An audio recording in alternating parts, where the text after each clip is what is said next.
Okay, Eric, please, for the love of God, can we finish this? Another Side of Fenn continues.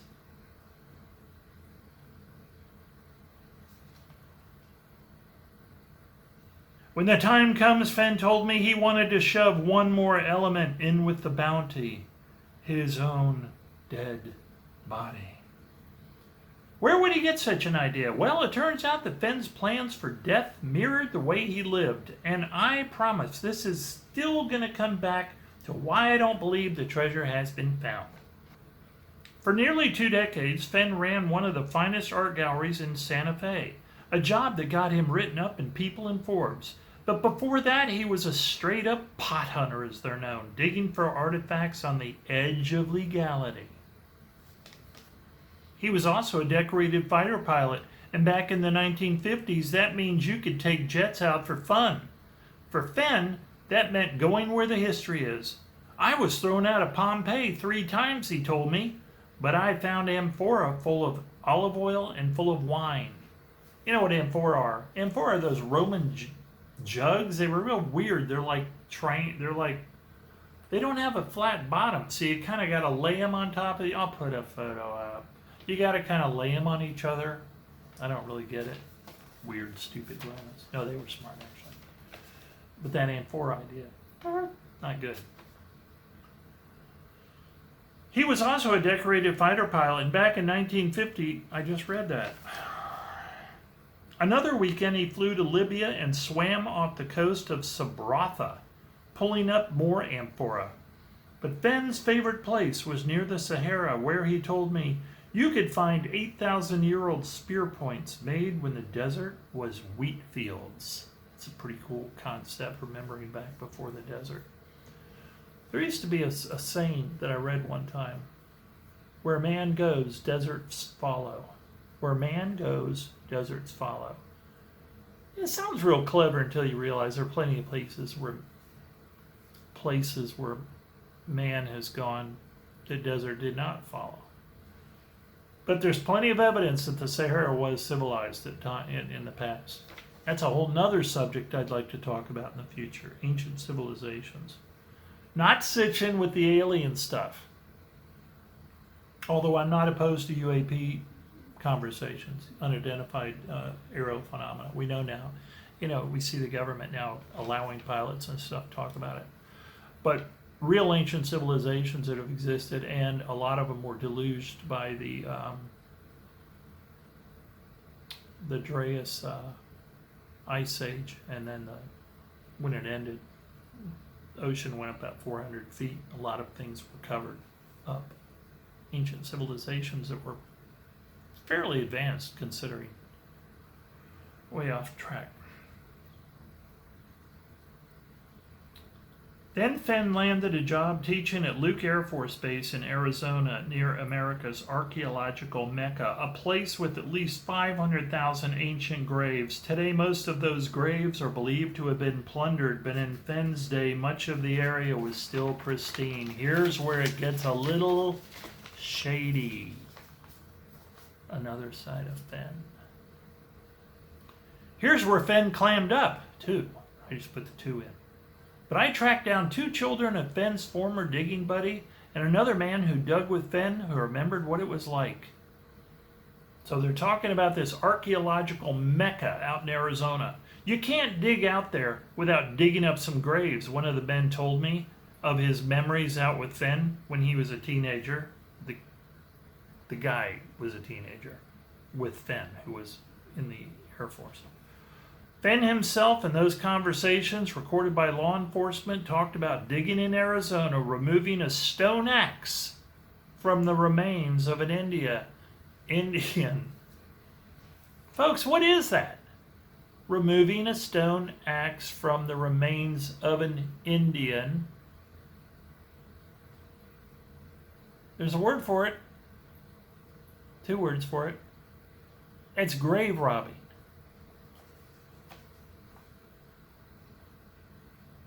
Fenn wasn't just taking a treasure or 2, but returning to caves and stripping them clean, according to what the children of Fenn's former digging buddy recalled. As one put it to me on the record, quote, he saw something he could cash in on and he made his family fortune on it, unquote. Fenn rejects this version of events. But have I mentioned that Fenn owns his own Indian ruin? Yeah, we're all like, yeah, San Lazaro, we all know about that. Yeah, Fenn's ruin is San Lazaro Pueblo, the largest and most significant in the area, and since 1964, a National Historic Landmark. I went out there with him. It's breathtaking and profoundly sad, as eerie to me as walking around a neighborhood destroyed yesterday by a storm. San Lazaro contains all the artifacts that the area's Indians hastily jettisoned around the time of the area's first contact with the European army.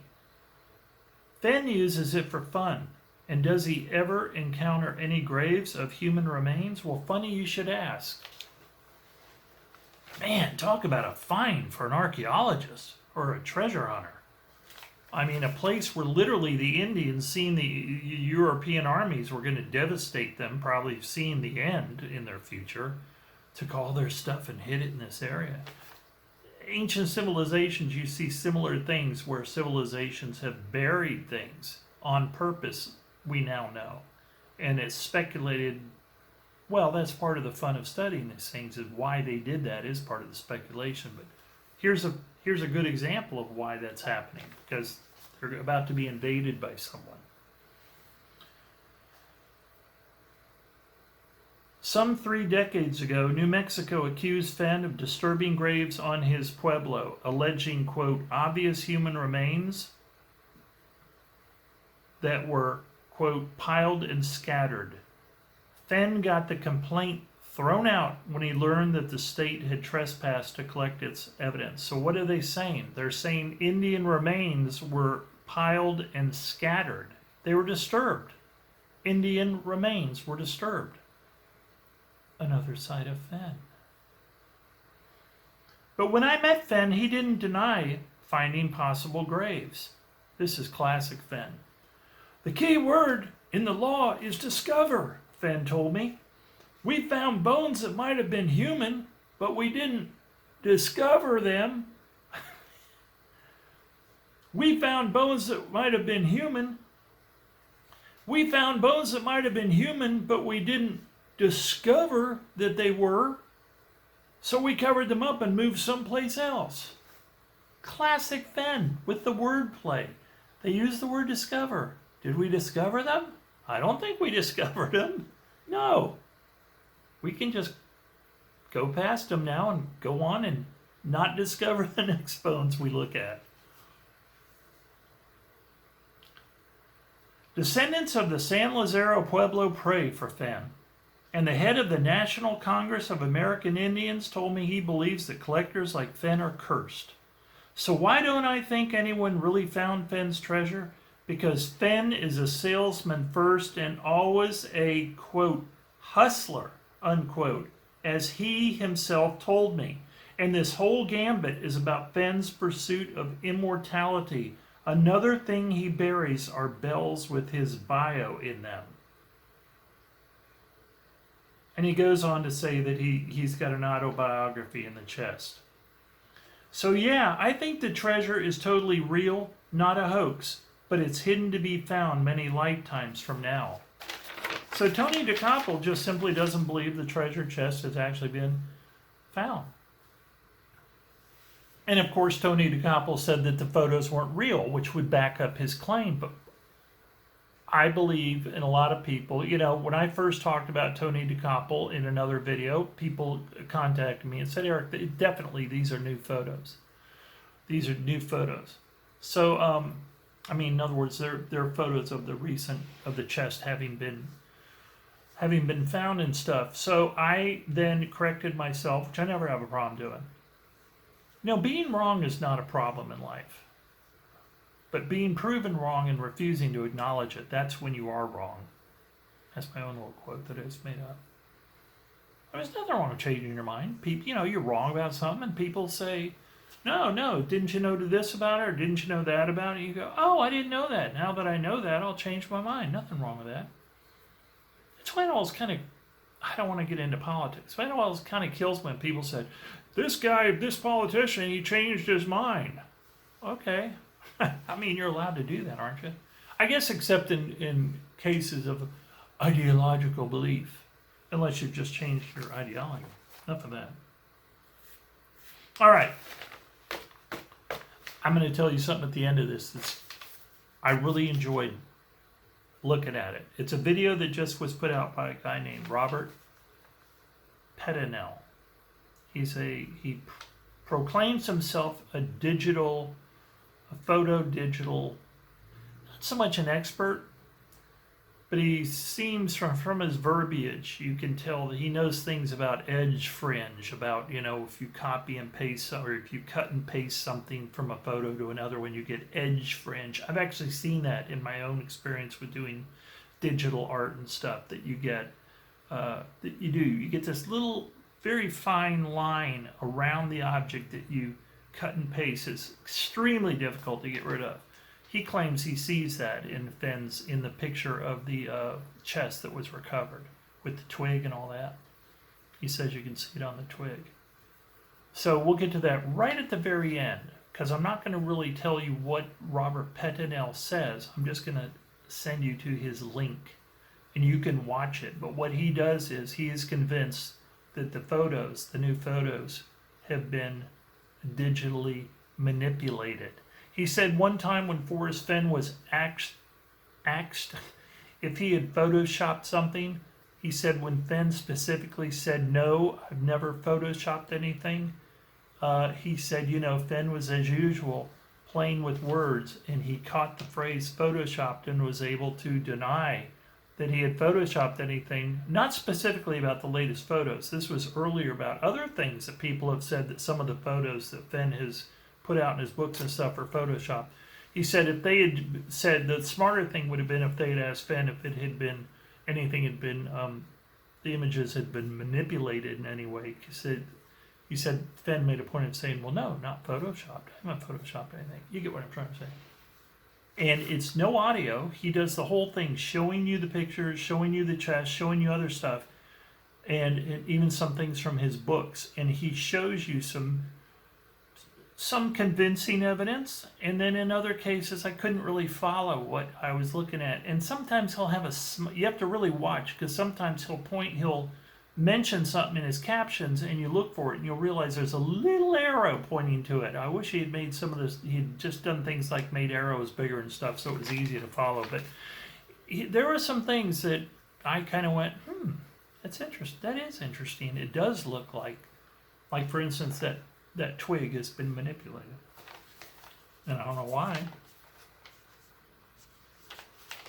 Somebody said it was a willow twig, and willow was part of my solve. So, I'm not dealing with this well, folks. I'm doing fine. I'm starting to think about metal detecting. What a cool friggin' hobby. Oh my God, what a cool hobby. And also the eastern coast of the Carolinas and Georgia and Florida, with all the Spanish galleons that have gone down. People have found some real money out there on the coast. What a great way. I'm almost thinking it would be cool to maybe move about an hour and a half closer to the ocean. I'm about 2.5 hours away from the east coast of Carolina. Maybe move down just a little, forget it, it's a whole other thing. But anyway, so it's not such a drive. But I don't ever want to be right on the coast because of the hurricane. Okay, so anyway, here we go. What happened was Tony Dokoupil says, Tony Dokoupil says, I am loving how much people are into my darker history of Fenn's treasure. This now is June 9th, the day after his tweets. So here's a bonus anecdote from my reporting. Fenn has been a, quote, person of interest in archaeological looting cases for decades, as one Park Service investigator put to me, but never prosecuted. Finding that edge, always looking for that edge, as Fenn would say.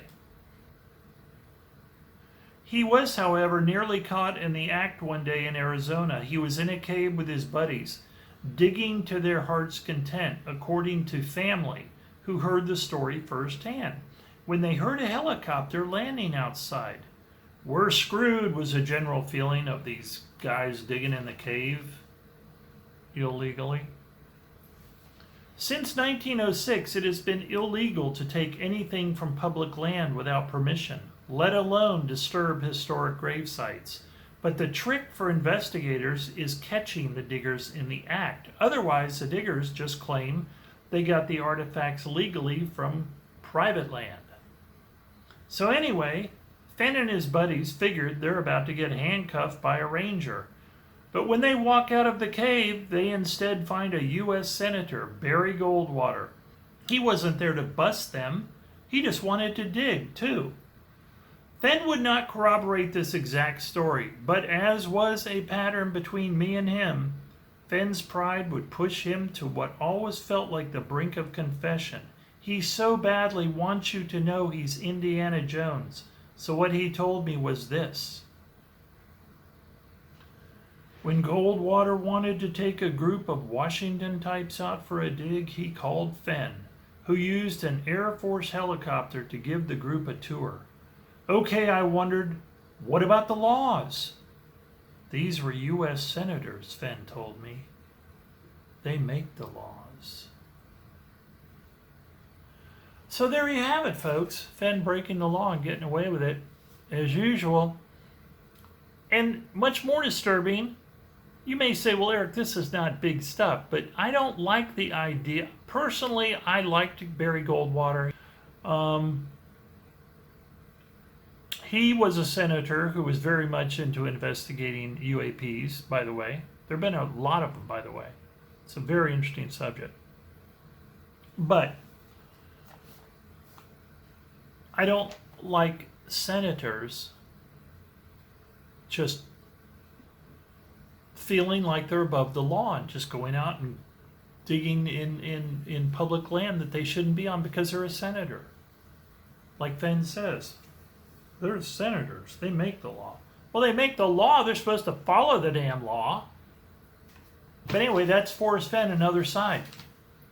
So, I don't know. I just think it's very interesting.